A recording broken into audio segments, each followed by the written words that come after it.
So what started to happen was when Public Enemy, and I remember this vividly, my album was called Knowledge is King. It was going into a whole spiritual space about knowledge and being intelligent. KRS-One was saying Jesus was black. And Public Enemy was saying it takes a nation of millions to hold us back. That's all 88, 89, and by the time we got to 90, the powers that be said this black conscious movement is moving without radio play, it's moving completely underground, and there's an underground subculture of positive, pro-black, intelligent people. We cannot have this movement happening. So the unfortunate part for gangster, quote-unquote gangster rap was they started to handpick what they were going to play. And this is the part that you know. They went from not playing rap because they said it was too edgy and not melodic enough to playing the most profane rap and beeping the curses out. That's how bad they wanted to get that content on the radio. There's nothing on the radio that hasn't been paid for. So that was an investment. So the part that we're really, really underestimating is if you had PE over here and you had Biggie over here, you're going to say we're going to put more money into Biggie because we understand his content. And this is back to freedom of speech without question. I love a lot of what Biggie did. I love a lot of what NWA did. But they started to make us one-dimensional. So instead of seeing that there was the Black Panther and the Mac, they started only showing the Mac.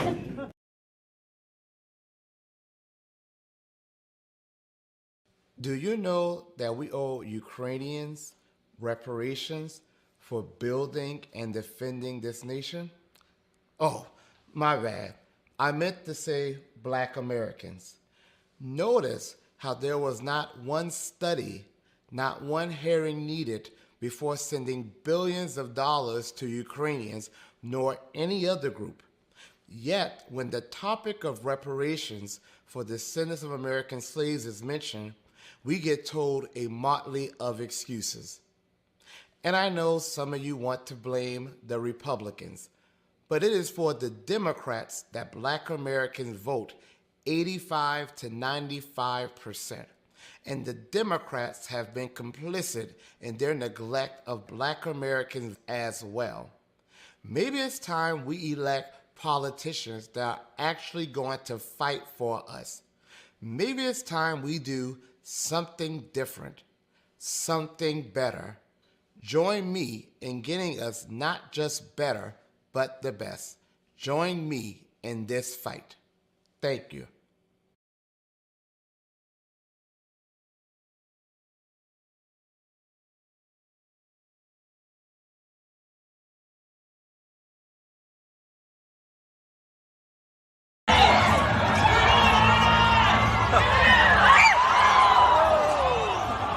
Lead us not into temptation, but deliver us.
tired of being censored on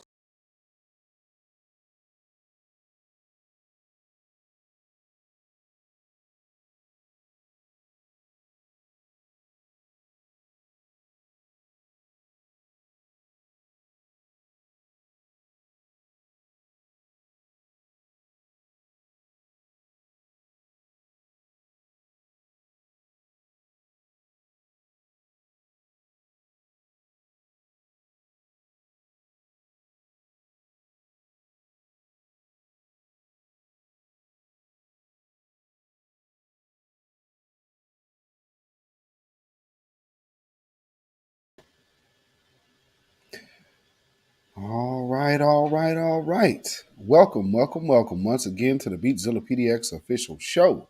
I am your host, beatzillapdx officially, and this is the midweek report.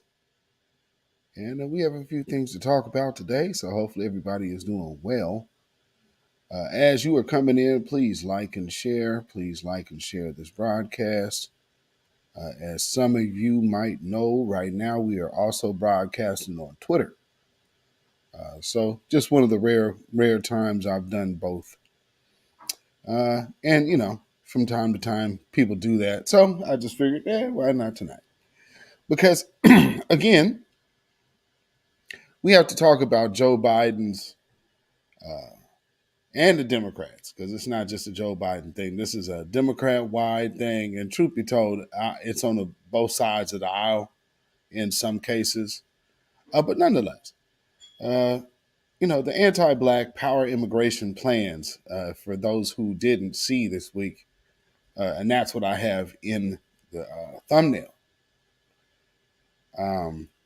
The New Deal for New Americans Act. And so they had a conversation about this, and something I found very interesting in all of the language that they're using within promoting this act, and all of the things that they could figure out, I guess, how to structure. It sounds very much like the conversations that have been had in these reparations task force and public hearings and these public meetings. It's pretty interesting, but they already have a system in place. I mean, man, we'll get to that later, but you guys will be. It's well, you shouldn't be surprised by now, but, you know. And again, the war on woke, which again also is a across the aisle situation. So we are neither promoting Democrat nor Republican here. We are promoting a black agenda, and policies that will benefit, especially at this moment in time, specifically foundational Black Americans. So and I know there's people who have issues with that name. However you choose to identify, you know what the lineage is. So I like to keep it simple. Some people get caught up on names and titles and whatnot, and then can't go forward in conversation. I don't like to do that because I believe it's just a circular argument that really leads nowhere. So with that being said, let's see who we got in the chat. And again, like I said, please go ahead and like and share as you guys are coming on in. Let's see. We got Blueberry Muffin in the chat, one of my members in the house. Cyberdine 100, what is going on? Key Prince, another one of my members in the house. Welcome, welcome. Reginald Jeter in the house. Welcome. Dark skinned brother in the house. Another one of the good members in the house. Sidonian Snow. Welcome, welcome. Let's see. I can take these off. 25 Kid, Black First. Yes, indeed. Let's see what else we got in here. All right. Lawrence Lilly in the house. Welcome. Lady F in the house. Welcome, welcome. All right. Uh-huh. Let's see if I got. Well, I guess it'll show if it can. All right. And so, for those who are watching on Twitter or those who are watching on right here on YouTube, if you're on Twitter, go over to the YouTube channel and subscribe. That is the reason why we are also broadcasting on both channels tonight. And for those of you who are in the house tonight, if you could share this broadcast out on your and tweet it out on your social media. Cult-like personality in the house, another one of the members in the house. Welcome, welcome. La Shine in the house. FBA family, yes indeed. Rhonda Smith in the house. Welcome, welcome, welcome, welcome. Happy Hump Day. Yes indeed. Yes, it is. So, like I said, also if you want to join this channel, you can also do that as well. And yeah, so welcome for those who are just now tuning in to this broadcast right here on YouTube, or if you're watching on Twitter. So we need to touch a little bit of news. One of the breaking news, the, the bit of news that has just recently broke is out of Uganda, out of all places. Uganda, they have elected to ban like LGBTQ identification, and they're cheering. They're cheering about it. They are very happy. They are very satisfied with the way they are. They're considering it as a preservation of their culture. Can't be mad at that. I mean, when one chooses to preserve their culture, it does actually make sense, doesn't it? You know, sometimes, unfortunately, it doesn't happen when it applies to foundation of Black Americans, but nonetheless. So this is a little tasty tidbit of how it went down, and I also want to show y'all the White House's reaction as well. So check this out. House will not shy to restrict any right to the extent of the House recognizes, protects, and safeguards the sovereignty of this country, the morals of this country, the cultures, and will always legislate for our people. That is what the majority have done today in this House, the 389 members of Parliament. We will have our morals. We will protect our children. And we are making this law. We are making this law for ourselves. We are making this law for our children. We are making this law for the children of our children. This country will stand firm. And once it passed, I can tell you, Madam Speaker, we are going to reinforce the law enforcement officers to make sure that homosexuals have no space in Uganda. Damn. And there's a little more. They're cheering over there. I mean, this is the culture. So I guess be mindful about traveling to Uganda.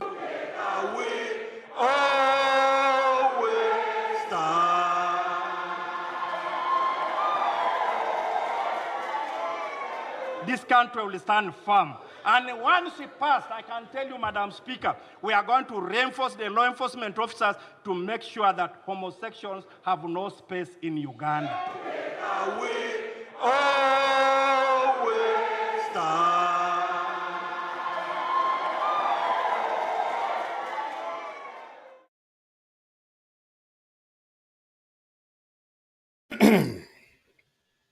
Well, how about that? Welcome, Lady Effa. Welcome, welcome. New member, Lady Effa. Welcome to the B1 Warrior Group. Thank you so much. Shout out to you. Yes, indeed. Peace, power, blessings, and protection be up on you and yours. Thank you so much for joining the channel. Yes, indeedy. And actually, we got something going on later on this evening, so there might be some more clips going up soon. Actually, I got some to put up too. Let's see where we at here. Okay, so with that going on, there's also another situation going on that I don't know if people are really paying attention to. Kid Gravity Beyond going on. B1 Night Rider check in. What's going on? Sweet great mom in the house. Hello from Philly. Welcome, welcome. Um, so there's a lot of international things that are taking place right now that aren't really heavy in American news rotation. A lot of people are talking about reparations right now, of course, because reparations, of course, is the talk of the day. Of course, we also have other issues that are going on, but obviously, the Democrats have started rolling out their new squad of talkers and faces. And you always got to know when people know who certain people are. That's just always crazy to me. But nonetheless, before we get to that, did I put that over there? Let me show you. Let me show you the White House. The White House. This is who I call Shay Pierre, Corinne Shay Pierre. She's gonna give her. I guess this is the White House's stance on what went down in Uganda, and let's hear what she has to say. Angelica Lena in the house. Welcome, welcome. So let's hear from old Corinne Shay Pierre. I want to say one thing at the top. We have grave concerns with the passage of the Anti-Homosexuality Act, AHA, by the Parliament of Uganda yesterday, and increasing violence targeting LGBTQI plus persons. If the AHA is signed into law and enacted, it would impinge upon universal human rights, jeopardize progress in the fight against HIV/AIDS, deter tourism, and invest in Uganda and damage Uganda's international reputation. The bill is one of the most extreme anti-LGBTQI plus laws in the world. Human rights are universal. No one should be attacked, imprisoned, or killed simply because of who they are or whom they love. Very true.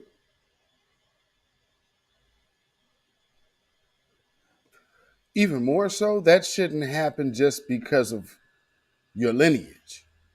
I won't say the color of your skin because it gets put to that too often. When you're lynched because of your lineage, like this young brother that just got found in Mississippi, there's a whole anti-lynching bill that everybody likes to praise. Matter of fact, there was a shill who was just praising that here recently, and again, you never know what's going on with people's why people are found in certain areas, but that's neither here nor there either. Um, this young brother thought that he was being followed, and he told his mama he's being followed. And now you're finding his body and is dismembered, and this is a very Till-esque type of situation, and you're not really hearing anything from the Democrats at all. You know what they're talking about? They're talking about the New Deal for New Americans Act. In the process of having NAACP members coming out talking against reparations. And then they're rolling out shills to circumvent what Foundation of Black Americans, descendants of American slavery, whatever you want to call yourself. Like I said, if you're part of the lineage and identify as that, that means you. But what I will say, this one here, I call this Johnny on the spot. This woman has blocked me already. And it's not for no harassing anything.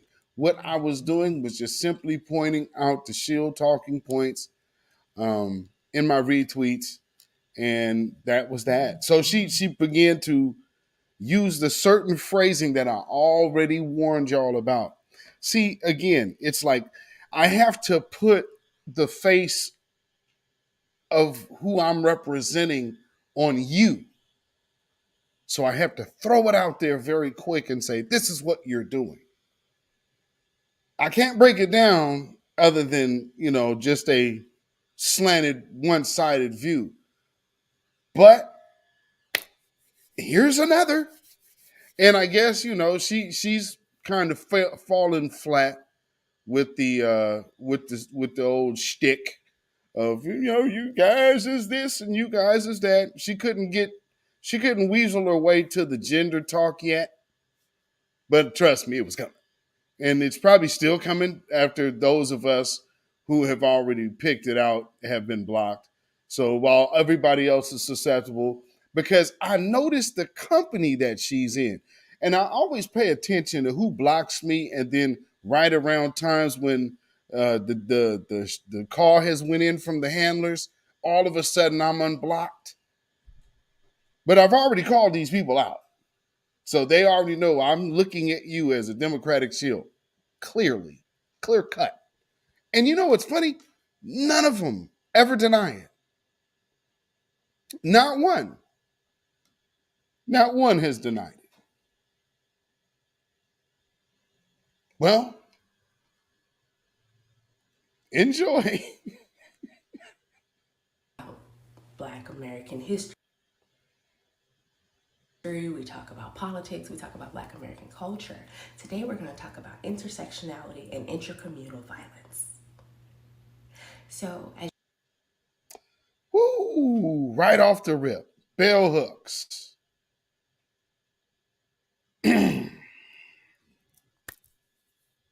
See, again, they just cannot accept the fact that all of that money they spent in emasculating a whole warrior class of men has went to the dogs.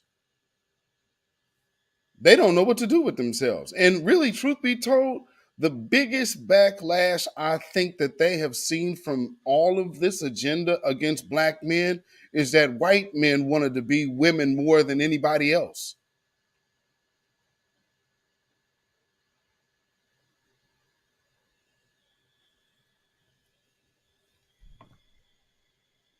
Monkey wrench in that plan. as you know, this past weekend we talked about politics, and I gave resources such as books, and I gave resources such as links to congress.gov, because if you felt that you did not agree with what Democrats were doing, you can go look up the information to see what it is that they're passing, what it is they're introducing, because we love information. This is an educational platform. And so here's another thing that I'm not liking. I'm seeing Torian Rain Reloaded in the house. What's going on, my brother? Another thing I ain't liking, I'm seeing very often, is the fact that people are trying to make reparations a Democratic issue. No, it's not. That's an America, black people issue. Period. It's not that hard. Why is she whispering? Because she's trying to, I guess, overemphasize her passive aggressive behavior. You know what I'm saying? So again, that is what the confidence of a Democratic handler looks like. So that's why she's so smug. That's what I said after I said smuggy smiles, she blocked me. Yeah, because this is just a bunch of chill babble, and you're only repeating and regurgitating things that didn't prove anything in the first place. So, well, here's this, I showed this, and I went through this and broke this down. Oh, she's really upset too. She's really upset. I've learned that people don't like that. People don't like when you share information that allows other people to actually look up the information themselves. Your information was skewed, ma'am, and not true. What ends up happening is there are two organizations, the FBA, Foundational Black Americans, and ADOS, American. There's a familiar talking point now, isn't it? Hell, if she just threw the trifecta on in there, boy, she'd be. You only, I think. Oh no, you're missing two more titles, ma'am. 2 more titles. You could throw those 2 in there too. Now, something that she does actually say, which kind of makes me think that she's not eligible for reparations. So it's like, oh, okay, I got it.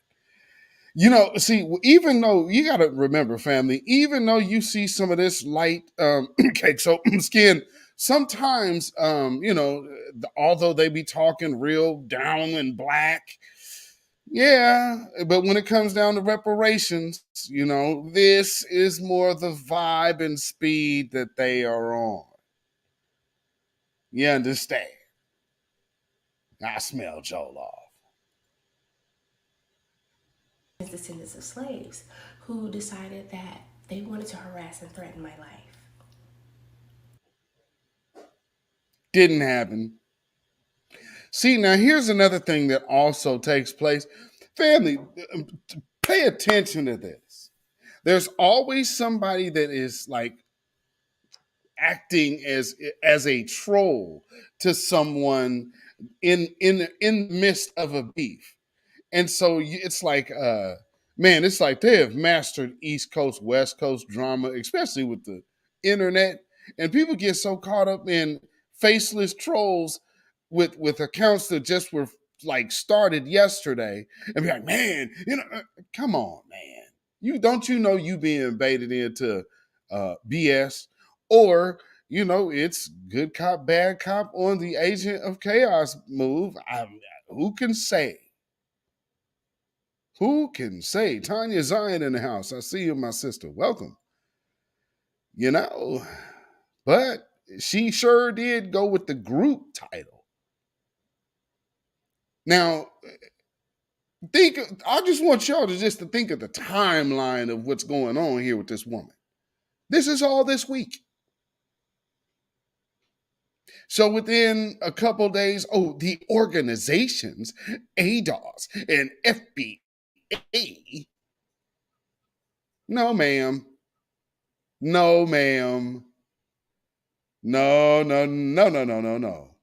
See, this is how you have to admit, we already know who all of y'all are, and this is what the grassroots wants. And she also takes a dig at the grassroots, which was, you know, pretty interesting. I'm like, okay. When I seen her do the drawing thing, I said, oh, that has African written all over it. I mean, and so I'm assuming, you know, there's your Pan-African connection right there. See, the condescending nature to talk down to foundational Black Americans is so ingrained. That's why she's doing this whole, and that's just, and because okay, so catch the low key, we're unintelligent. Then she throws out the gaslight term, we're groups, which there's only one organization that she mentioned. So notice how she's playing it. Because I gave that information. And I don't agree with what they stand for. And I didn't go summoning them. They found my videos and decided to harass me.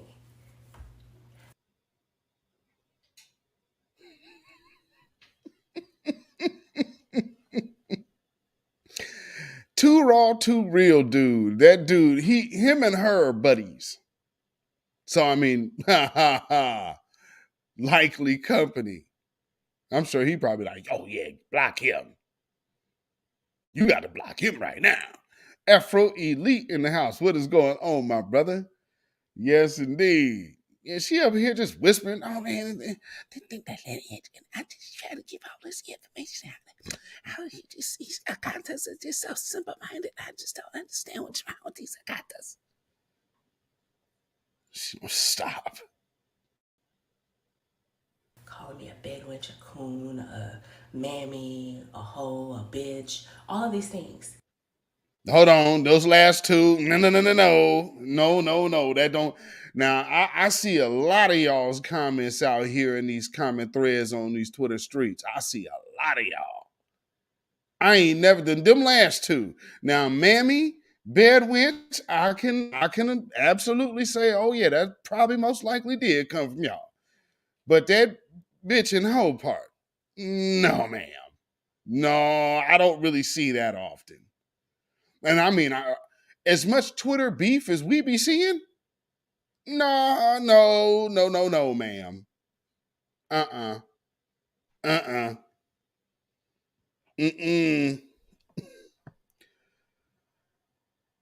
Tori Raines, she reminds me of the professor I had in college who whispered when he spoke, and it had to use a speaker box. Had to use a speaker box for us to hear him, and we still couldn't understand him. And the worst part is he taught Spanish. Damn it.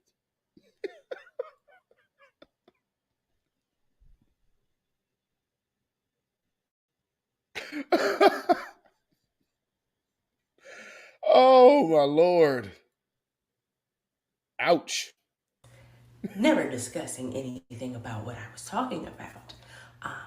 Although I don't think she absolutely did. Is necessary.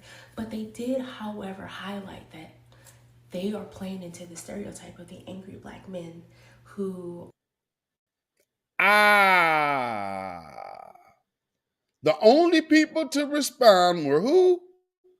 Black men. But who's the founder of ADOS and the president of the ADOS advocacy whatever group? Ma'am. That's Miss Down Ballot herself. Democrat Down Ballot. So do you understand how when you start seeing people like this show up, you know that they weren't even prepared. You just took a check to come out and start chilling. You don't even know who all the players are. Boy, y'all, like I said, they start rolling them out now. Like, hell, we done spent all this money. We might just kick them out the car. I mean, so you're just gonna see that they're just tumbling and rolling, man. And so yeah, that's probably why she just blocked me. Like, oh God, it's like, yo, you are too easy to spot, lady. Kid Gravity said, question: how do you claim not to know about FBA or ADOS? She's on TikTok, by the way, yet understand who they are in a will. Oh, in a week. Yeah. Oh, yeah. Man, in days, in 24 hours. In 24 hours. I mean, come on. Stop it. You called me a bedwitch and a mammy. Cut it out. Are violent and aggressive. You know, the ones that society tends to justify the murdering of Black people for. Yeah, that very same one. So I don't think they realize that sending me photos of the two Black women therapists that they've threatened and harassed before me was going to do what they think it was supposed to do, which is supposed to get me on their side. I don't know. Why would I side with a terrorist? Why would I side with people who are harassing me? But I will say this. I will continue to teach. Good morning.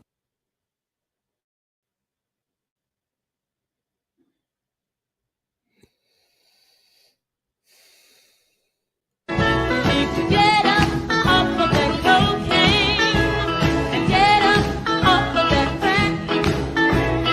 Get yourself together.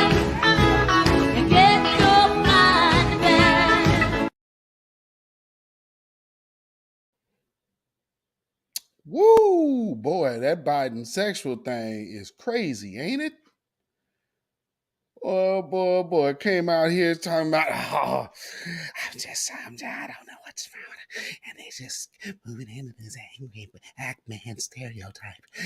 And so, first off, you started off with your Hooksian theoryism, talking about, we knew it was going to go there, because if you're bringing bell hooks and intersectionality into the conversation right off the rip, first off, ma'am, to make that gross statement, which is an absolute flat out lie, that it was angry black men who were getting at you, but none of just like those female doctors, they keep forgetting the fact that it was actually black women that got at these women.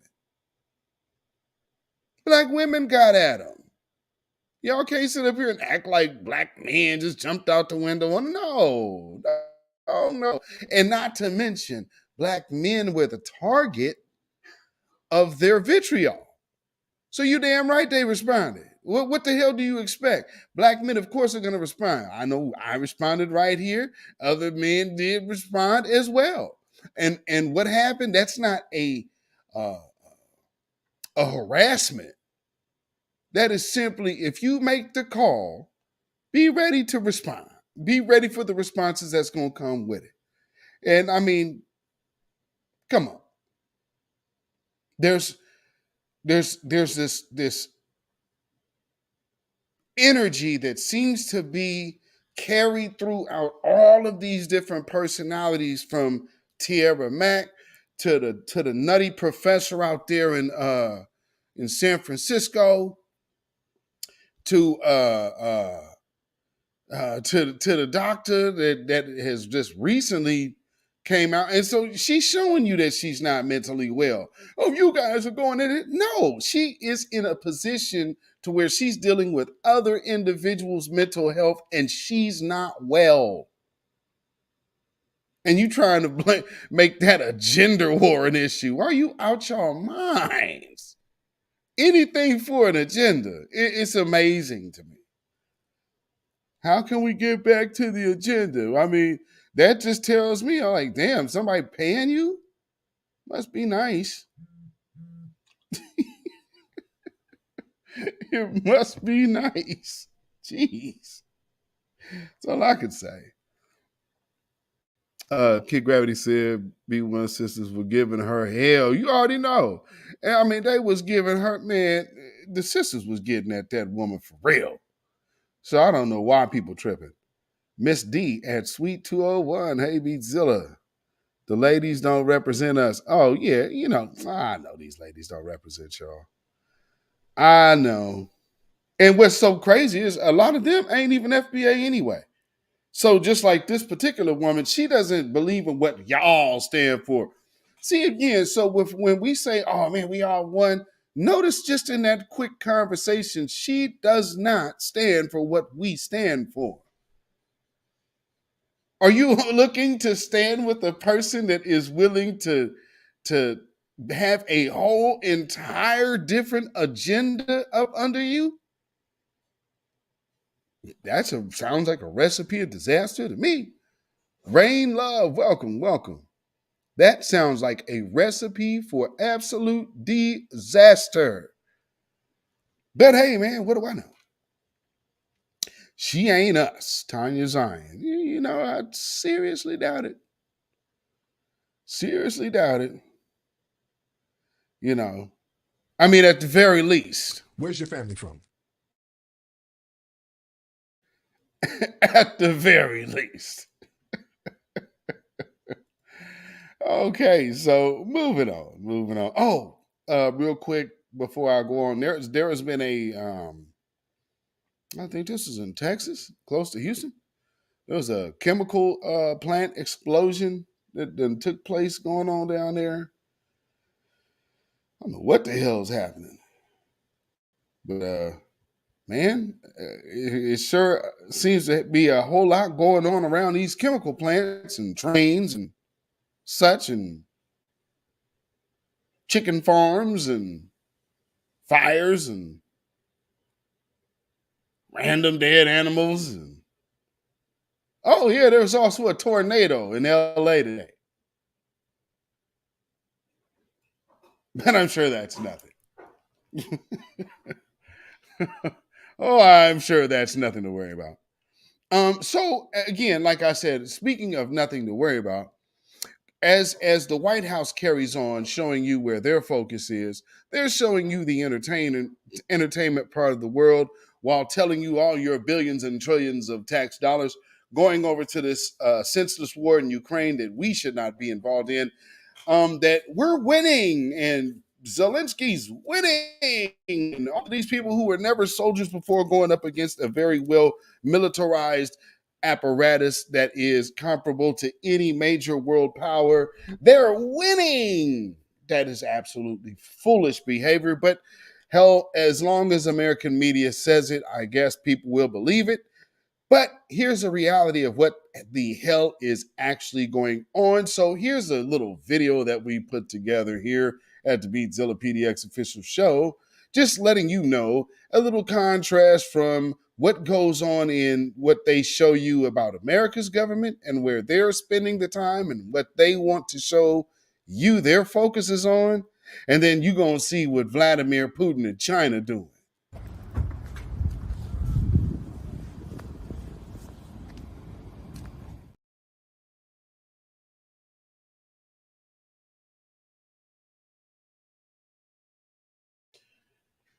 Real quick, this first little clip, if y'all didn't know, it ain't just Mexicans illegally entering into America right now. There's a whole bunch of Chinese nationals illegally entering into America. Now we're going to go back to the video.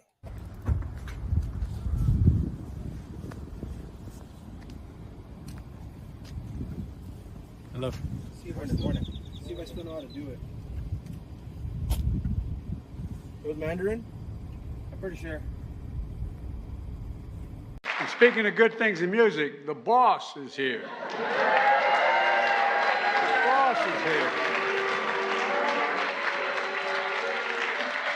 As they say in South Philly and North Wilmington, a Jersey boy. But I just want you to know, Bruce, there was a lawsuit that was between the governor of Delaware and the governor of New Jersey, and it's now a matter of law. We own Delaware, owns the Delaware up to the high water mark in New Jersey. So for all I know, I can claim you as part of Delaware before it's Bruce Springsteen, a poet, troubadour, chronicle of American life and resilience and hope and dreams, recipient of the Presidential Medal of Freedom, along with 20 Grammys, an Oscar, a Tony, and an unyielding love from millions of fans across generations. The New Jersey Kid is back on tour, approaching, catch this, 3,000 concerts around the world. Bless me, Father, for I have sinned. Since his first performance as a teenager at a local Elks Lodge, and I know where it is, Freehold, New Jersey, just across the river. I've been to Freehold, and I married a Jersey girl. Okay? Bruce, some people are just born to run, man.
I hope y'all paying attention.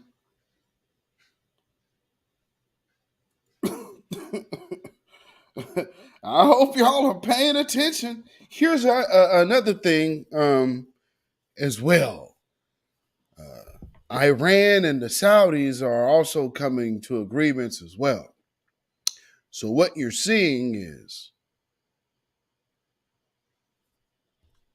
who you just saw there, Russia, China, the Saudis, Brazil, and Iran.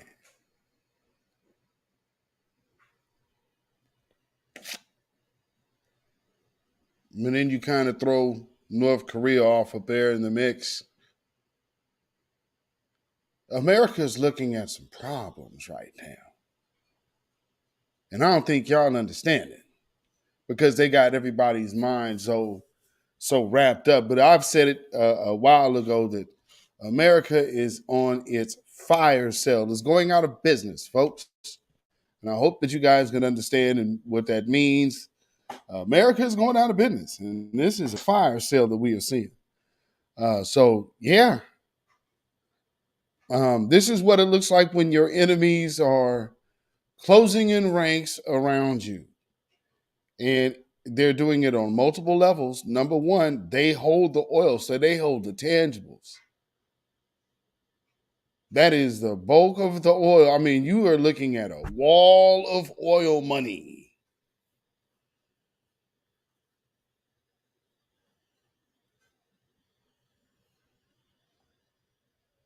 Yeah, there's some shit going on, family.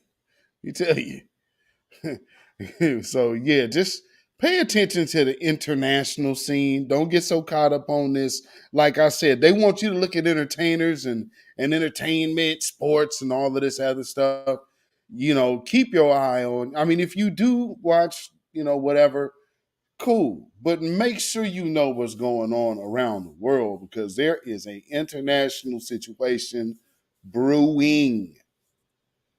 And I mean brewing. You understand me?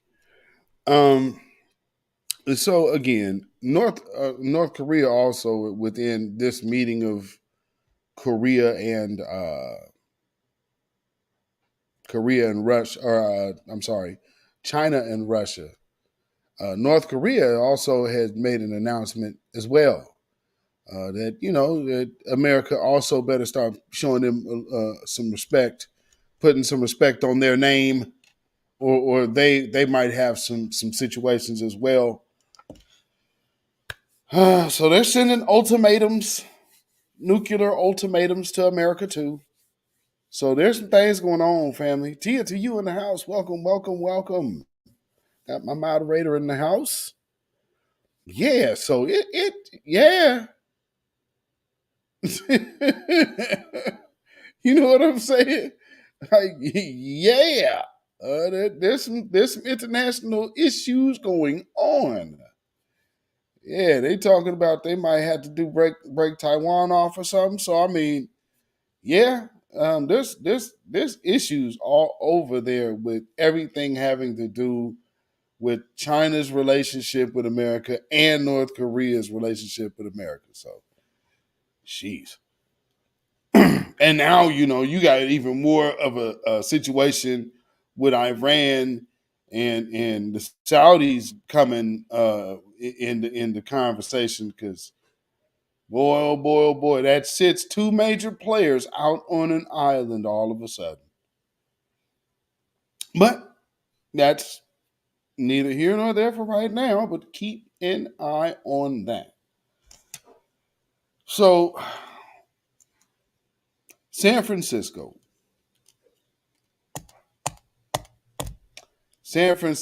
we had the old brother that this dude is actually Reverend Amos Brown is on the California task force. And then he turned around and got out there and started talking against reparations. Let's hear what he had to say. Response, because he showed up on CNN. And I guess he felt that, hey, let me clarify. So 5 I'll make it. dollars to every black resident. That sounds good to me. That sounds like something. That sounds like a plan that everyone would like if you're a recipient of that. So why don't you like that plan? Let me correct something. The board has not agreed to my $5 million plan. Yeah, it's a proposal. I get That's it. something I know. It's a proposal, but why don't you like the proposal? Because it has become a laughing stock around this nation, and representatives of it have indicated it was not based on any formula. It was not thought out logically. So we should not be teasing and tantalizing African Americans. We are in trouble in this city. We need action now. We've had far too many studies, too many analyses, too many suggestions. And if the board was serious about that, this past Tuesday, they would have been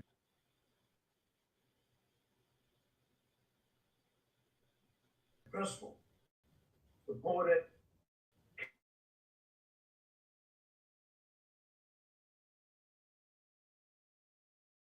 cash payments, anything now. Well, deficits don't last always. And even in Germany, Germans paid by installment. I'm looking for, and the NACP is looking for, real action and not intentionality.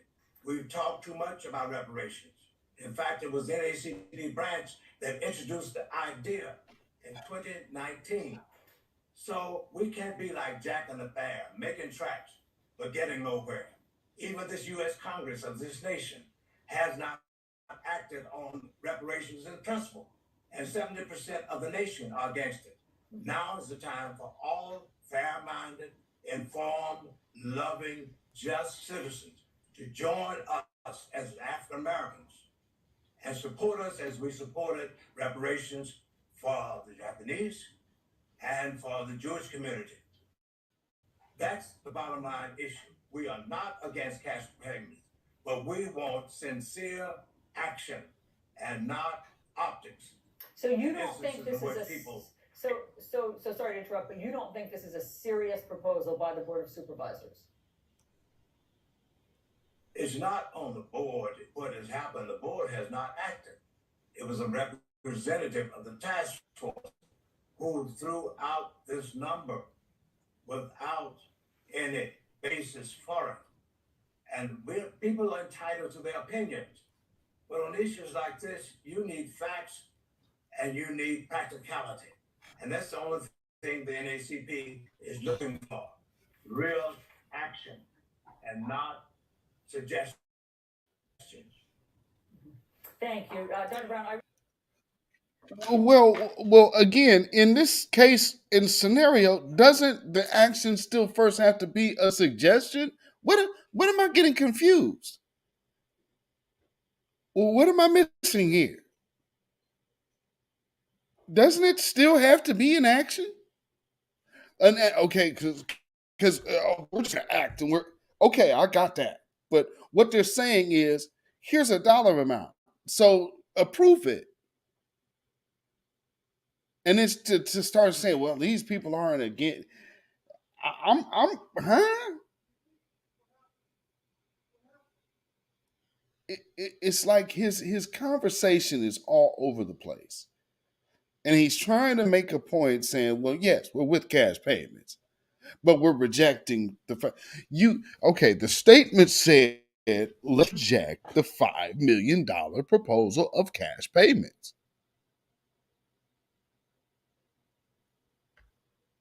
And then let's invest in all of these other things. So you still did the same thing. What are you talking about? So this again is Democrat doublespeak.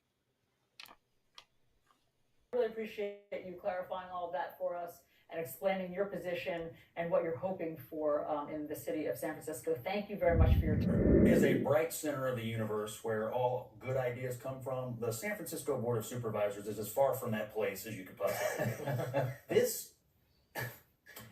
Like the great gotcha question in politics today is, can you define woke? Well, let me just tell you, Exhibit A. This is the wokest, craziest thing that you could possibly imagine. And had you put the details of it up. Now, see, here's the thing.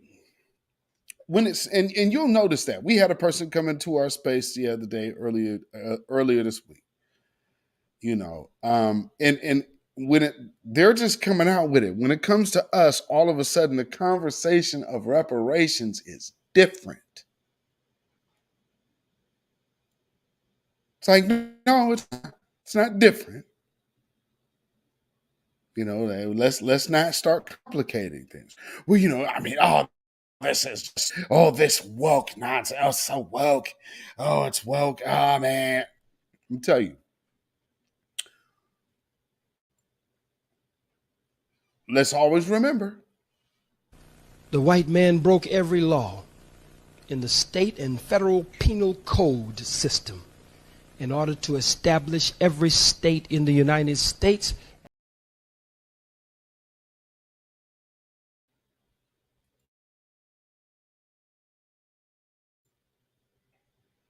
I'm just saying. On the screen without telling me the city, I would have guessed it on the first try. Because only San Francisco could come, the worst managed city in America, maybe, other than, a couple of others we've had talked about lately on this show, but it's one of the worst. And if I lived there or knew someone that lived there, had family there, I'd be telling them to get a real estate agent somewhere else. Lord have mercy. This is divisive. It's unreal. Okay. So right there, why would people need to move if black people get reparations? Why would they need to move? And, for those of you who are new to this channel, there's a little piece that is from the history of this country that, we play this little clip from time to time, and we're going to play it now. Bringing the children into it any more than we have to. We're doing it for the children, but I don't feel that they are old enough to understand the problem as it is. Do you think a Negro family moving here will affect the community as a whole? Definitely. In what way? I think that, the property values will immediately go down if they are allowed to move in here in any number. And what of the dream of middle-class respectability? If a Negro family can afford what you can afford, how do you justify your feeling of superiority? What other objections, aside from the...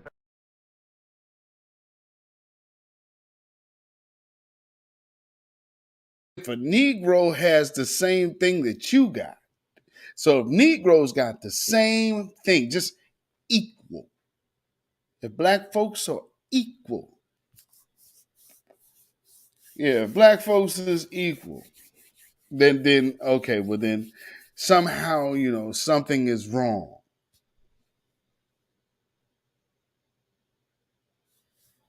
You can't justify your feelings of superiority. That obviously shows you that it has great value. And that value has been passed down through the generations. That's why. To put it in the frame of reference, everyone, when they talk about racism and white supremacy, should always start by saying that the focus, the objective should be replace white supremacy with justice. Those are the 5 basic words. Simple. That's why we do not need to keep looking to people like this. And it's, number one, why are they even in our conversation about what is owed to us? See, this is a conversation, a stage where you have a total outsider talking about someone else's owed debt. Realistic, and I can't even begin to imagine. What do you think the right number is, Scott? 0. The right number is 0. The Reverend said 70% of Americans don't agree with this idea. Well, there's a reason for that. Because 70% of Americans don't think it's fair, they don't think it's right, and they think there are... No, they are anti-black. And they've enjoyed the lie that has been America all of this time, that it was not built on the backs, blood, and bodies, and free labor of slaves. Right here is how it was built. That's why you have a foundational Black American. It's very simple. And the fact that they are just up there letting this white man talk without interrupting him out of place ass is amazing to me. Because how I look at it is, why is he talking? What does this have to do with you? All this other money. See, look, all of this money going out, you're talking about a whole nother bank bailout, but they worried about reparations. Not to mention, you understand what the whole bank bailout with the Silicon Valley thing is tied to eugenics? So again, you're basically looking for Silicon Valley bank buyout. You're bailing out eugenicists. Good going, America, once again. So what do we got? Money going to neo-Nazis in Ukraine, money going to failed banks for startup tech companies in Silicon Valley working on transhuman plans. Crew Reality, what's going on, and Amaria, what's going on. Absolutely has nothing to do with him at all. None whatsoever. You understand? I mean, but here we go. Let me put my 2 cents on it. Better ways for this country to provide opportunity to everybody. And everybody does deserve opportunity. But This isn't about opportunity. I think the 5 million number, embedded in this list of 100 ideas, had exactly that the advisory board intended, which was to have a sensational number. I don't know that the number is 0, Scott. I would tell you honestly, I struggle a little bit with the whole concept of reparations, not because I think reparations are wrong, but because I think reparations without reconciliation are really meaningless. There is a conversation we have to. Did this light-eyed, trying to pass Negro just say we need reconciliation? Reconciliation, brother? First off, where's the bass at in your voice? Second of all, no. No, absolutely no. No. No, that's not what we need, brother. And yeah, an apology. Yeah, blueberry muffin. Yeah, reconciliation equals I'm sorry, Negroes. I mean, had you enslaved so many years. We'll make a statue for you.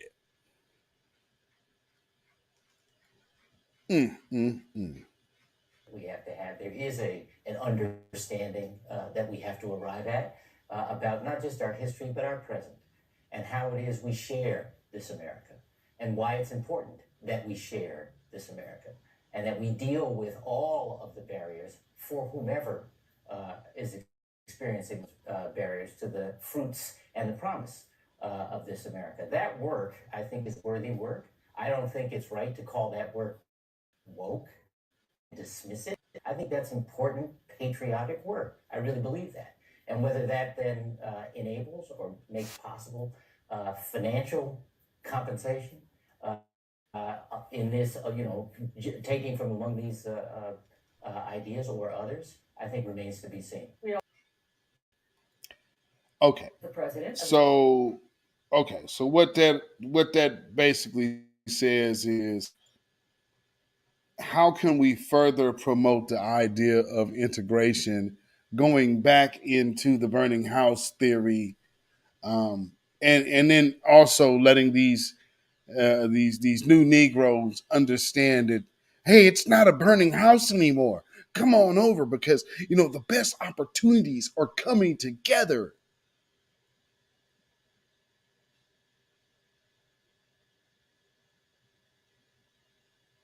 Everybody else gets money.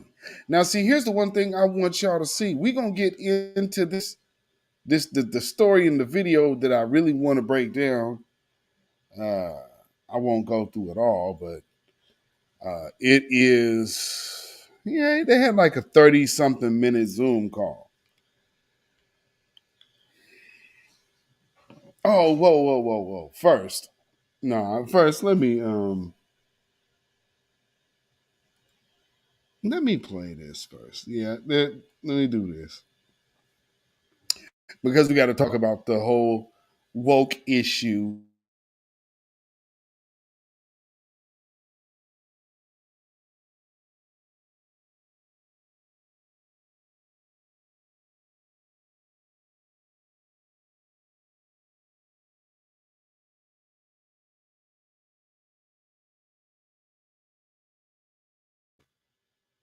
Okay. Like I said, we got to talk about this woke war on woke with Maxwell Jenkins in the house. What is going on? Yes, indeed. So here's one of these where they're trying to get through, trying to describe what woke is without saying it's black.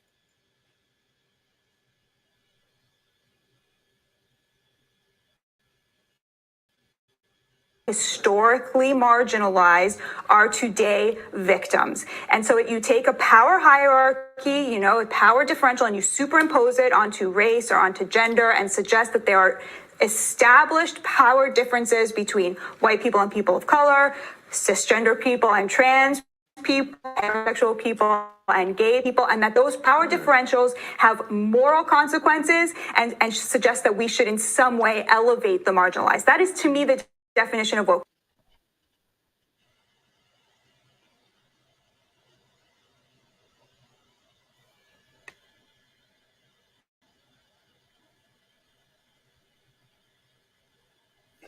So,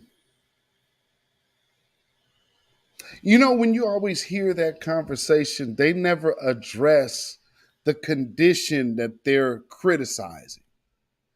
They say, well, this is what they say. Yeah, is that true? Is what black people are experiencing true? You know what I'm saying?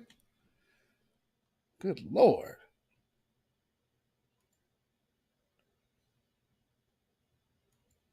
And then, of course, there's this other one. Y'all seen this. Same show. And see, they keep getting back to this woke conversation. Ain't that something? And now everybody want to talk about woke. And then notice how it's like reparations woke, Democrat, reparations woke, Democrat, reparations woke. Oh, no. Grassroots. Oh, well, it really wasn't the grassroots. Oh, the hell it wasn't.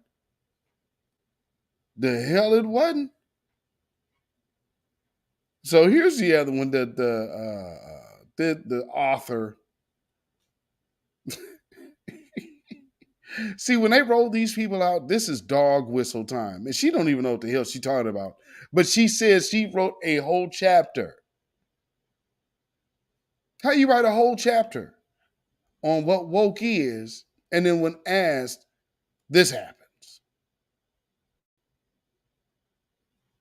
Themselves to be woke. And so, when we talk about traditional would you mind defining woke? Because it's come up a couple times, and I just want to make sure we're on the same page.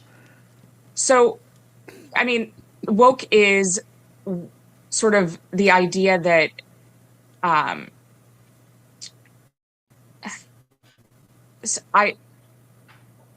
this is going to be one of those moments that goes viral. Woke is something that's very hard to define, and we've spent an entire chapter defining it.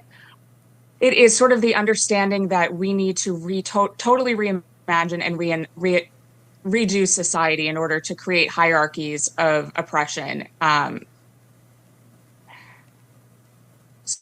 Sorry, it's hard to explain in a 15-second soundbite. Yeah, take your time.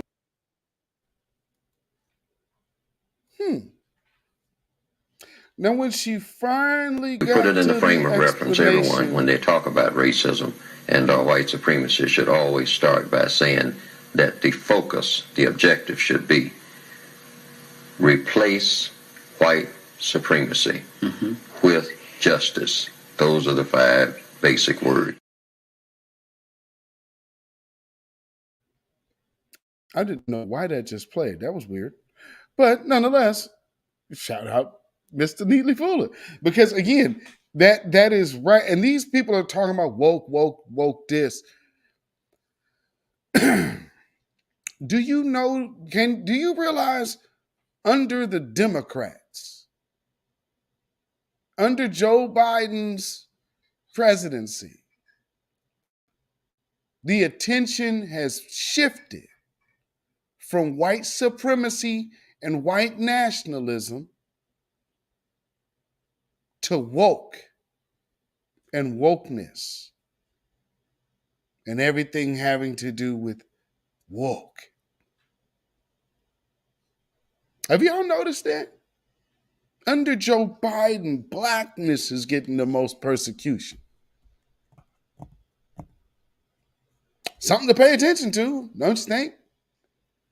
You know, but nonetheless, I just wanted to go back to what that first woman said because it sounded just like what this woman said about her book, almost like it's coming from the exact same place. To me, the definition of wokeness is the re-racialization of American life that suggests that people who were historically marginalized are today victims. And so you take a power hierarchy, a power differential, and you superimpose it onto race or onto gender and suggest that there are established power differences between white people and people of color, cisgender people and trans people, heterosexual people and gay people, and that those power differentials have moral consequences and suggest that we should in some way elevate the marginalized. That is, to me, the definition of what.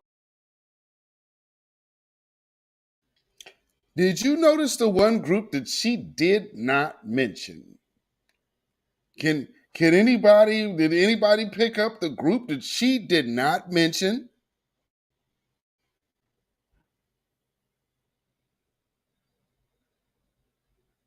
Yeah, anybody catch the people that she didn't mention?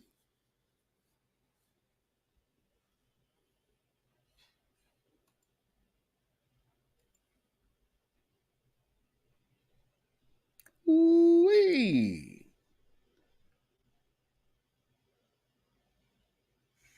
No, not black people. Because again, when she said woke, her idea of woke, that meant black folks. So yeah, she already got black folks out the way by the term woke. Who she didn't mention was immigrants.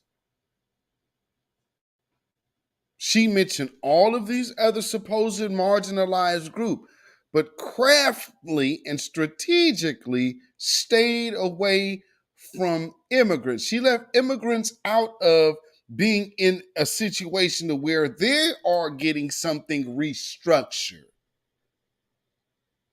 So peep game. Yeah, that was real. It's real slick and convenient that she does that, but pay attention. So again, when you tell me, you guys was always talking about tethers and this and that.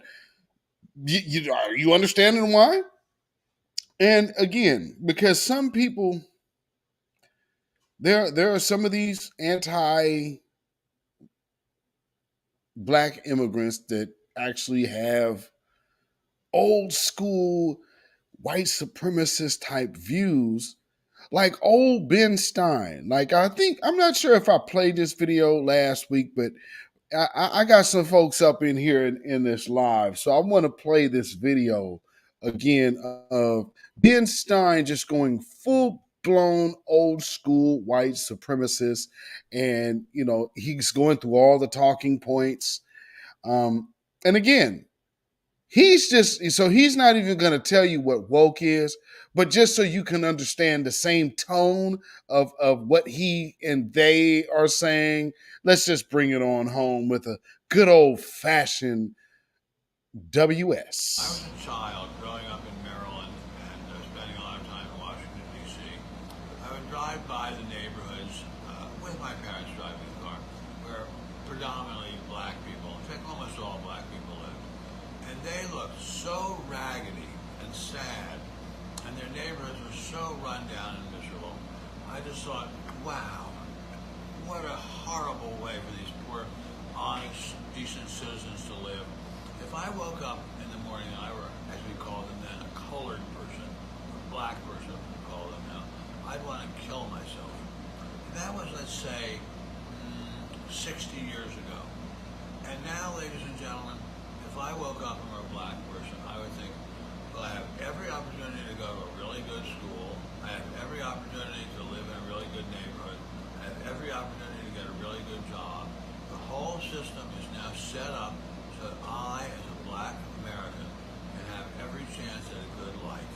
And that is incredible, unbelievable progress. It's never discussed in the media, and it is a tremendous miracle of human. Hoo-wee. Yeah, tell us what you really feel, Ben. If I thought that, man, if I had to be black, then I would just unalive myself. Are you kidding?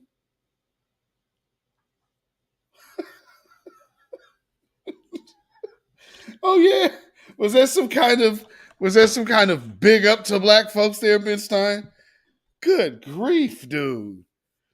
Jeez, he think he really saying some? Yeah, I mean, why would you take offense to that? I mean, lonely Negroes. I mean, you obviously don't like it.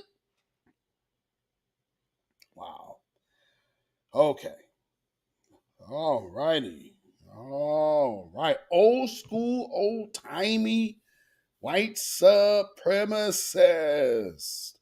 So, without further ado, let's get to the meat of the matter and talk about this agreement. Now, before I get to the video, I want to read a press release that came out to go along with this press conference.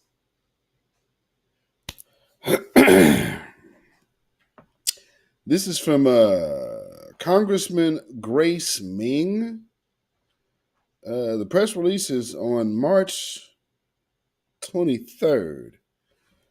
So it says, let's see. No, I'm not doing that. Okay. Yeah, U.S. Representative Grace Ming out of New York, a Democrat, of course, and Senator Edward Markey, Democrat out of Massachusetts, today announced the reintroduction of the New Deal for New Americans Act, a bill to promote the inclusion of new immigrants and refugees in the United States. The legislation would establish new programs to assist immigrants and refugees to overcome common challenges such as language barriers, obtaining employment, and helping to break down obstacles to naturalization. The measures would also strengthen coordination between federal, state, and local governments to support a social, economic,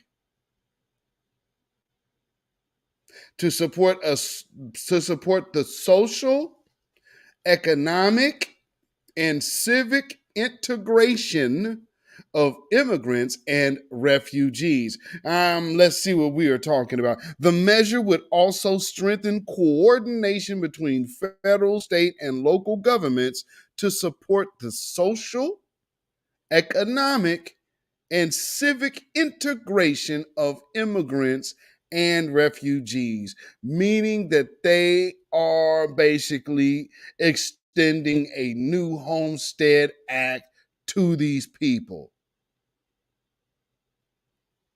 It goes on to read. The United States is a great nation because of its rich and diverse immigrant communities.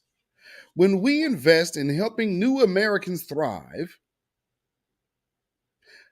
let me go back in there. When we invest in helping new Americans thrive and integrate into our country, we are investing in our future generations.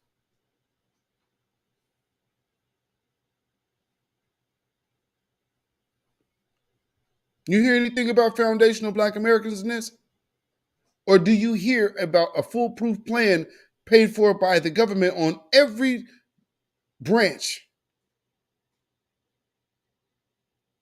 to undermine us.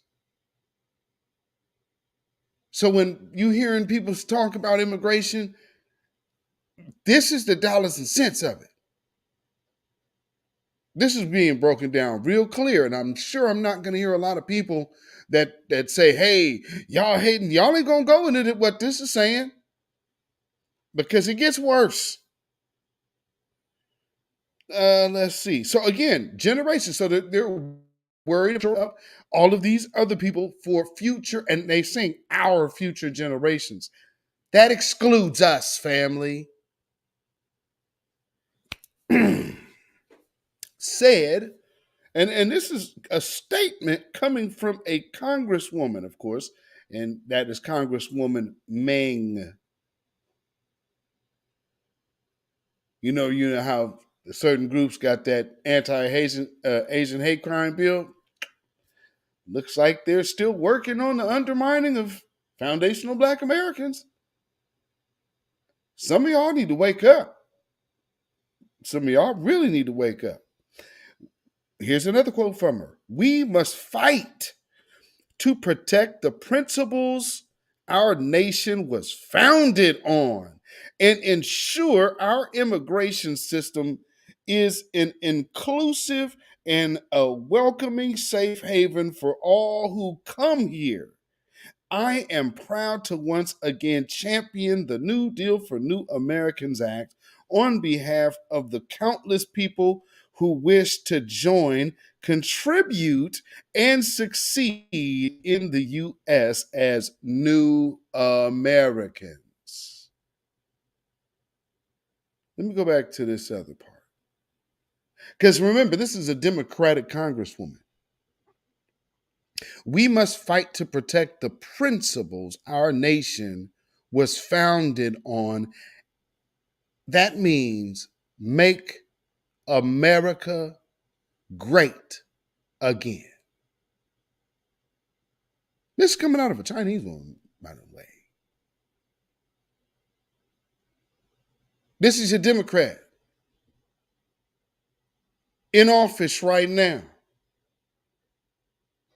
and twisting and just using different words for a same exact agenda.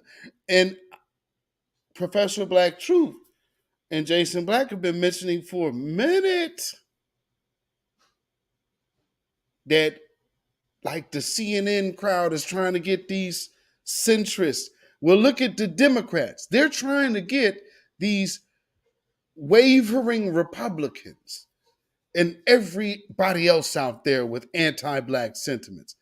This is what they're doing, and they're trying to make this instilling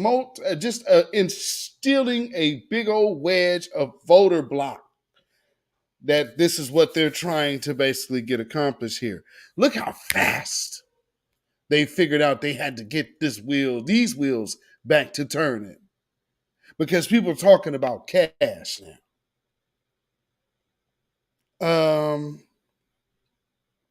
Let's see. Immigrants and refugees deserve the opportunity to fully thrive in the United States, not just survive, said Senator Markey. I am proud to reintroduce this visionary roadmap for an immigration system that isn't only centered on enforcement and penalties, but instead prioritizes support for refugees and migrants as they navigate their new homeland and participate in the social, economic, and the civic life of their communities. Goes on to read, specifically, the New Deal for New Americans Act would. Now, this is where when I read this, I was like, okay, God, come on, man. Black folks, y'all need to be up in arms about this next thing I'm going to read right here. Establish a national office of New Americans in the executive office of the White House to promote and support immigrants and refugee integration and inclusion and coordinate efforts of federal, state, and local governments to support social, economic, and civic integration of immigrants and refugees. So, in other words, establishing a Freedmen's Bureau.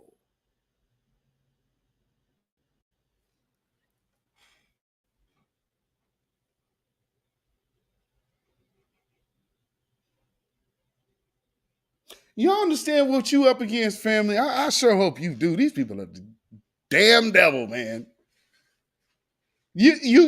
Okay, so we've been talking about the reestablishment of the Freedom Bill. We over here worried about, we need to worry about status and status and status and status. They just took the whole conversation and went straight over there and we're going to have a branch in the White House. These people ain't got no status.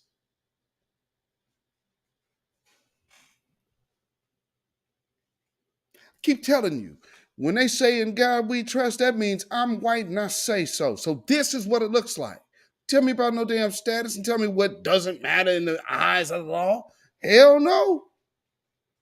You understand what they do? I mean, the whole conversation of the Freedmen's Bureau, they already got it in place for refugees and immigrants. But can't figure out nothing how to figure out what to pay black folk. But they're already introducing how to economically integrate.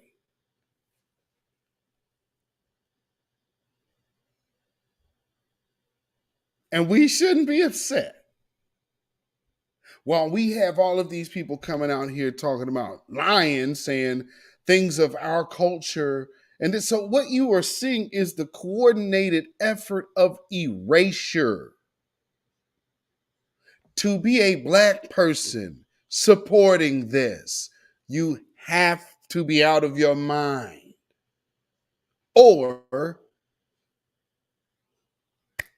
you just have a different agenda and a different allegiance.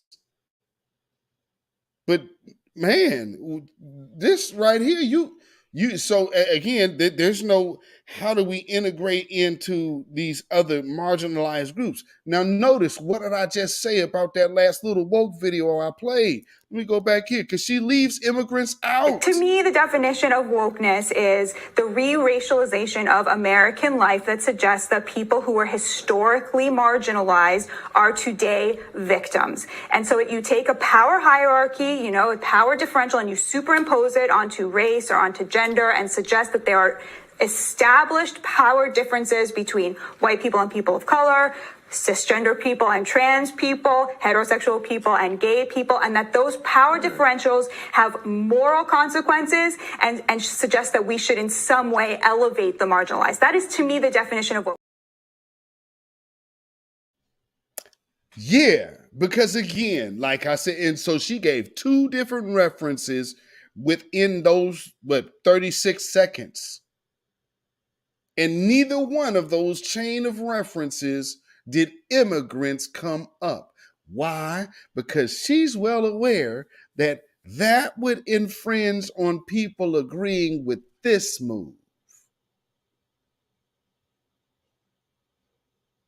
So she can get up there and diss being woke, but she conveniently left out immigrants from being elevated over everybody else, because that's what this is. Because this is actually the system to establish payments for reparations.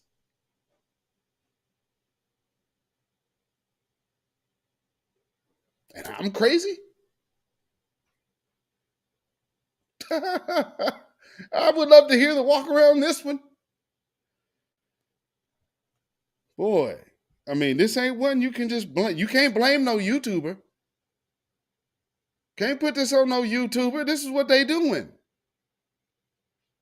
I don't like this person. I don't like that person. This is what the government is doing. We got some action for this? Some smoke for this? I would hope so. much other bullshit I see. It reads, establish a federal initiative on new Americans to coordinate a federal response to address issues that affect the lives of new immigrants and refugees. Like I said, this is going to piss y'all off. This is why I put this on Twitter too. So, okay, what do we want? Reparations. And what else we want? An anti-black hate crime bill. So you just heard the first part was establishing their version of the Freedmen's Bureau. Well, again, let me reread what I just read. Establish a federal initiative, meaning a bill, on new Americans to coordinate a federal response, which means penalties to someone or somebody to address issues that affect the lives of new immigrants and refugees. What the hell you think that mean? That mean an anti-them hate crime bill? While we're still just the numbers just ever right. They're already working on getting them a hate crime bill. The Democrats, man, they just don't understand what the Democrats is doing. They just too stupid to understand what the Democrats are doing. No, we got a little better sense than that. Woo-wee. Let's see. As well as the communities with growing immigrants and refugee populations. So meaning they are opening the floodgates of citizenship of buffer classes to promote the erasure of foundational Black Americans. Because, I mean, you know, but while also siphoning off all of the structures that Black folks have been talking about. I mean, you're basically hearing Twitter Spaces on a federal level. Now, when they said that, oh man, Twitter Spaces is just an echo chamber and all of this, shit, they sure seemed to muster this up pretty good, didn't they? Because you got a whole thing that's built off of what Black folks have recently been talking about, and they are getting on it like, yeah, now's our time to strike. Ooh, these people ain't worth a damn. And again, also talking about communities with growing immigrant and refugee populations. Hey, man, you understand what that means? That means that they just turning on the faucet and letting it run. So it's like, yeah, go ahead and fire your border patrol people because you're not stopping nothing.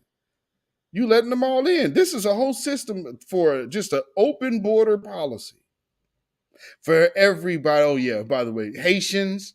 See, notice how they already took care of who they were excluding. See how that worked? Then 2 months later, they come out here and say, yep, we're going to go ahead and naturalize and rush it. But they send them folks out to that to the water to go meet them Negroes coming across that water, though. Yeah. See how that worked? Create a legal service and immigration assistance grant program to support organizations that provide direct immigration assistance to those in need of immigration screening, know your rights education, assistance in applying for citizenship, lawful permanent resident status or other legal status, DACA or TPS or asylum, etc., or seeking relief from a removal order. Create an English as a gateway to integration program for organizations that teach English or help individuals prepare for naturalization or earn a GED. Also, create a workforce development grant program to ensure that immigrants and refugees adults have equitable access to education and workforce programs that help equip them with occupational skills needed to secure or advance in employment.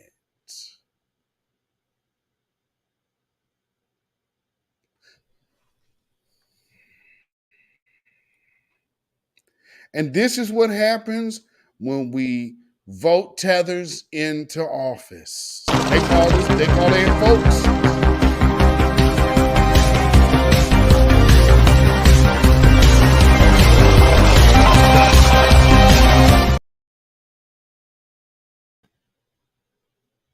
And we crazy? Man, I'm showing you the hustle. I'm showing you the hustle right here. And I hope y'all replay this. Please tweet this out. Please share this broadcast out because I just wanted y'all to just know what was really, really, really happening. Let's see. Where was I at? Okay. Increase authorization of appropriations for the U.S. Citizenship and Immigration Services. Man, they just throwing money up there. Man, in every other phrase, they are talking money and laws and protection. And education, by the way. Notice how they was conveniently able to just work the education into the workforce and the resources.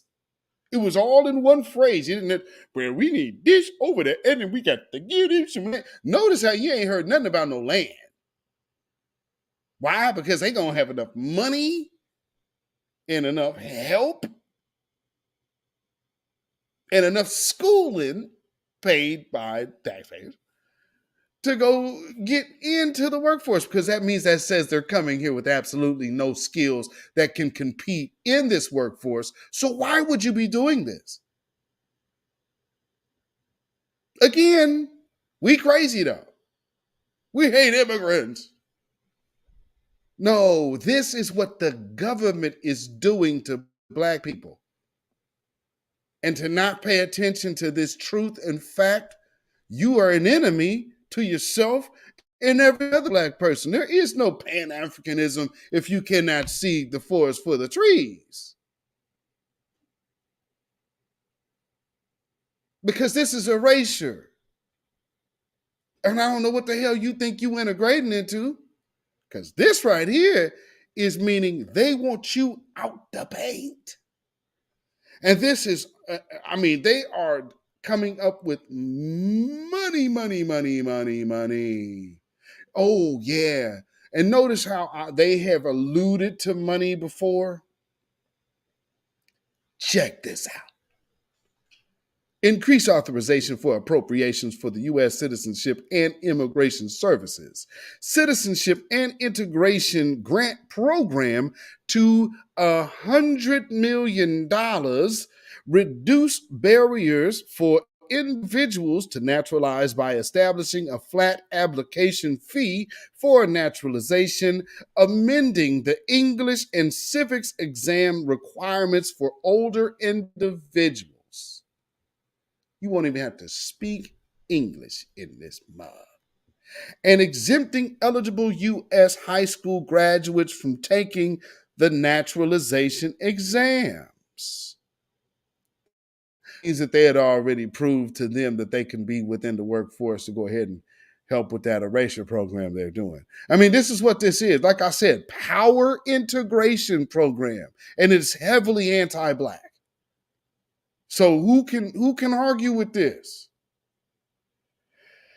Lord, limit USCIS ability to raise fees without Congress approval, plus require authorization of appropriations to cover USCIS need to operate and adjudicate cases, promote civic engagement through automatic voter registration of newly naturalized individuals. Oh my God. Okay, so family, so we couldn't get this done for all of these Black folks when they was talking about voter suppression. We couldn't get this part done. Automatic enrollment, automatic voter registration. Why was that not a thought from the Congressional Black Caucus with all this voter suppression talk that they was doing? Are you kidding? And we're talking about people who ain't citizens. They ain't got no rights here. The hell are you talking about? And they're not asylum seekers. They're invaders because they're here illegally. They crossed multiple states. They didn't go to the next state. So that ain't asylum. That's invasion. Jeez. Let's see. Promote simplification of automatic registration of newly naturalized individuals. Expand family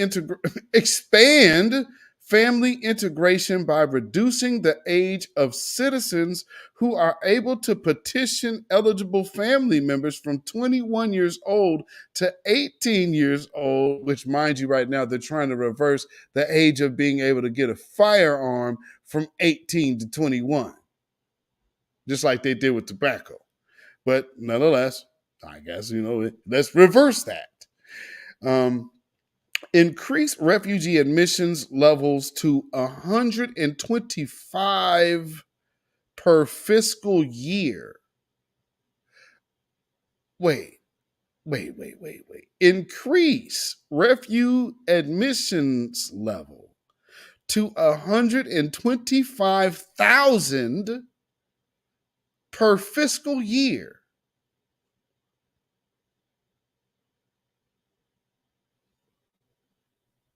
Well, then that means there's just no such thing as illegal immigration anymore, is it? Because hell, as long as you ain't black, you are welcome in America. Come and get some money. And here we got veterans that got limbs blown off or their minds scarred from combat for this damn country. And they're sleeping in a tent. But you got these folks over here set up before they even get here. And you are setting it up for 125,000 to come per fiscal year? To do what? Where's the room? Provide social, economic, and civic support to the refugees and rebuild the capacity and infrastructure of local communities to welcome refugees. So again, white contractor money starting to flow right there. Y'all see the wheels, right? Amend the Immigration and Nationality Act to no longer allow deportation of individual deemed to have become a public charge.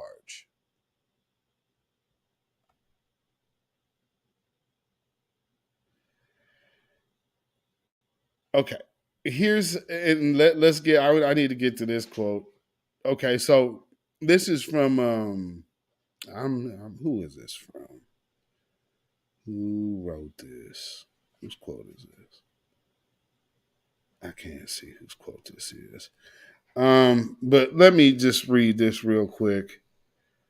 It says, I want to thank Congresswoman Ming and Senator Markey for their leadership on this transformative legislation for immigration inclusion, said Nicole Malakiu, Executive Director of the National Partnership for before a New American Man.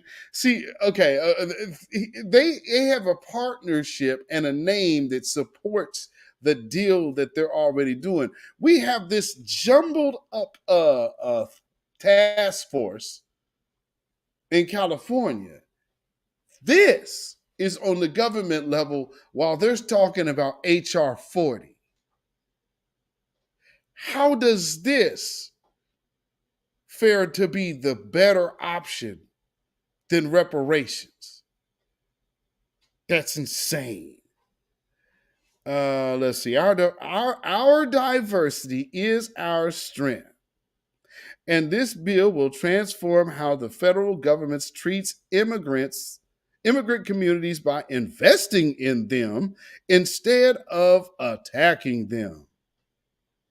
I guess black folks never could use that little change of pace, huh?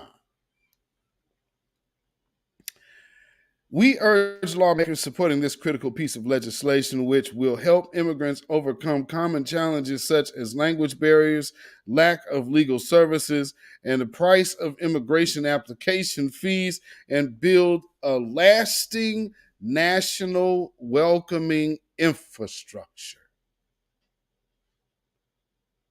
This country was built and made stronger by immigrants and refugees from all over the world who came to this nation in pursuit of an American dream. The New Deal for New Americans Act honors this legacy and provides aspiring Americans with the tools and opportunities to succeed. From breaking down costly barriers to naturalization to supporting local communities to build up the infrastructure to welcome refugees. And that is pretty much where I'll just stop it. Ooh, Lord, Lord, Lord, Lord, Lord, Lord. Bringing us together today. Today, Republican politicians are treating refugees and migrants like political props instead of people, putting them on planes and buses to unknown destinations and refusing to come to the table on comprehensive immigration reform. It's inhumane, it's shameful, and it's the worst possible reflection of our beautiful nation to those who are hoping to start a new life in our communities. But Congresswoman Meng and I have a different vision and a new plan. We call it a New Deal for New Americans. So let us not forget that the United States is a nation of immigrants built by those coming to our shores to create a better life, just like my grandparents who came to Boston, whether it's See, here's the problem. When black folks start talking bad about immigration, did you hear what they just said? This country. So do you understand that's an insult to our ancestors here? Because always remember, I will always honor my ancestors right here in this land to where our generations have been first before I start looking to the place of Africa to where still there's no legitimate tie to.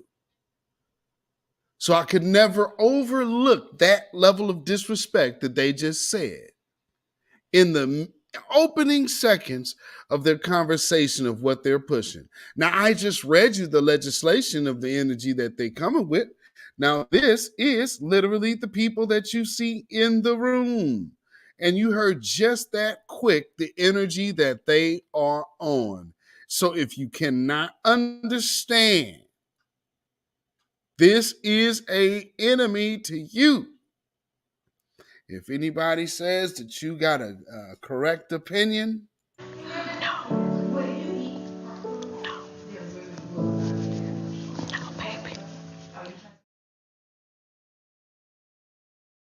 let's just hear a little more. a dreamer who has only ever known the United States as home, or a TPS holder renewing their status, we have a responsibility to welcome them and ensure that they have the opportunities and resources to thrive and not just survive in the United States. It is finally time. Okay, so just that quick. Money. Just that quick, family. Money. They ain't talking about nothing else. Money. See, when it comes down to how you fix their problems and fix the ills of their issue, they ain't talking about land. They're not talking about education. They're talking resources, money, grants, programs, and how to give them financial independence. Not land grants and education and house vouchers. Well, we can go to college. They ain't talking about no college. You ain't hearing nothing about no university. What about the HBCUs? I mean, we're not hearing none of that. No. straight up resources, and within 60 seconds you heard them talking about money. Not That we symbolism. reform our immigration system in a way that centers humanity and hope and prioritizes dignity and self-determination for all who seek a better life here in the United States. As long as you're not foundational Black Americans. So there you go. You can see for yourself you don't have no friends. We are not all in this together. We are separate from the tether. And this is the reason. That agenda is not conducive to our survival. So to even look at us to have a different perspective is to look for us to run into a wood chipper willingly. And I think foundational Black American are a little more savvy, astute, and aware than that. But ladies and gentlemen, I wanted you to know what we're out here dealing with. They have completely came up with their own Freedmen's Bureau, the whole idea and concept. And then they're also talking about putting laws in place to protect them. But we should just be worried about going back to Africa. We should be worried about getting together with all of these other groups who only have their own plans in mind. And they never mention us. Why are we so concerned with everybody else's affairs when no one is concerning themselves with the benefits of us, except for if they can get some for themselves? And not only that, we have these other individuals who are willfully participating in the white supremacist tactic of erasure. So anybody supporting anybody foundational Black American, Black or otherwise, if you are Black and immigration is number one on your list of support, that person is against reparations. Flat out. You cannot have both. Both do not work and they cannot coexist. So if someone was to ask, well, so that sounds like you just giving up on the Democrats. Hey, look at this. If Trump is willing to give the biggest historic mass deportation to put that to a stop, the Democrats have a hell of a hill to climb. And it ain't because of Black men. Because, you know, right now it's time for the Democrats to own up to not doing nothing for Black folks all of this time. And not saying that these different laws that affect everybody else. See, this is refugee, and see, they understand the status, so they went straight to status. So what happened to the Freedmen thing? They couldn't figure out the Freedmen payment thing? Because they sure figured out using the whole status conversation very simple. And before there's notice this part. They have advocacy. We don't. We have Black folks in these positions who are working for other people, not Black folks. All of these other groups have advocates. Everybody that we get is given to us, and they're only given to us to say this is what we want when it's not. So we are changing that and changing and pushing the needle, but we have to stay with applying the pressure. Because this right here I mean, it still hasn't been set in stone, and it needs to be shot down. But this is just showing you where the Democrats are at with it right now. So that means they want tangibles. Yeah, what was everything that they're getting right now? Tangibles that they're proposing, all those tangibles they're proposing, and then you're talking about infrastructure, training them how to do. This is literally the Homestead Act revamped, added in with the anti-hate crime bill that we're looking for, and also basically, like you said, that new Homestead Act, and then they're giving them the resources, grants, and education. And then the social part, that social acceptance. That's something that probably people ain't really keen in on. That whole social acceptance part, that means white assimilation. So if you understand what immigrants this is intended to help, let that be clarity for you. So if they put a bunch of black faces out there, don't get caught up on that. They're talking immigration and they ain't talking them. Because remember, they got the ability to deport anybody at any given time. They could flood the zone with a bunch of black immigrants and be like, yeah, this is what it's all about. Moment one, that law goes into effect, them Negroes going to be right on the plane getting shipped right out of here, while all of these other Mexicans and Ukrainians, Afghanistanians, or whoever going to be coming right on in here because they identify as white. So I hope y'all understand what's going on here in the big picture, in the grand scheme of things, because it is not always as simple as you want to make it. And it is most definitely not about individuals. It is about the system of white supremacy. I hope that you've enjoyed this broadcast tonight. And, for those who want to uphold this system, well, you got to know. Get up off of that cocaine and get up off of that crack. Get yourself together and get your mind back. Babylon is falling. Babylon is falling. Let it fall and let us rise. Can you dig it? So hopefully y'all have had a great night this evening and enjoyed this broadcast. And hopefully you got this good information. And please share this out on your social media if you would. Like and share. And what you can do is also follow me on Instagram, Facebook, and Twitter at beatzillapdx. You can email me at ourrealtruth@gmail.com.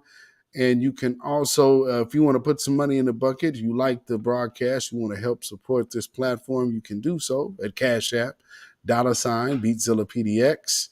That is CashApp, $beatzillapdx. And we also got PayPal, which is Zilla Music. That is ZILLAMUZAK at PayPal. So, of course, super chat, super thanks, and the so forth. And if you're watching this again on Twitter, go subscribe to the YouTube channel that this video is on, because I will not be dual airing a lot of videos. I don't do this often. This is like one in maybe a year and a half to maybe 2 years. So I don't do this often. So make sure you go ahead and go over to the YouTube channel and subscribe if you have not already done so. So with that being said, family, we will not be here Friday, because I told you there's no broadcast Friday. I'm working on something to put something up for y'all though, so hopefully I can get that. Yeah, I think I can. So hopefully I can get that ready by then, and I'll be airing something for you Friday evening. But with that being said, y'all stay black, stay vigilant, stay alive. and keep your 3 smooth stones at the ready to always throw the stone of truth. Black first, y'all. Shalom. When you know who Satan is, yes, sir, you don't have to kill him. No. The stone of truth. Yes. See, that's what you throw. Yes, right. Allah says, had we wished to take a pastime from before, surely we would have done it. Nay, we cast truth at falsehood till we knock out its brains. Every one of you that knows the truth, stand up and tell it from the mountaintop. Black people can't take it no more. So wherever you are on the job, in the factory, I don't care where you are. If you know the truth, stand up on the truth and tell Satan, who the hell are you to try and pick my friends? Farrakhan is God's man, and you are from the enemy of God. So to hell with you. Stand up on it like a man.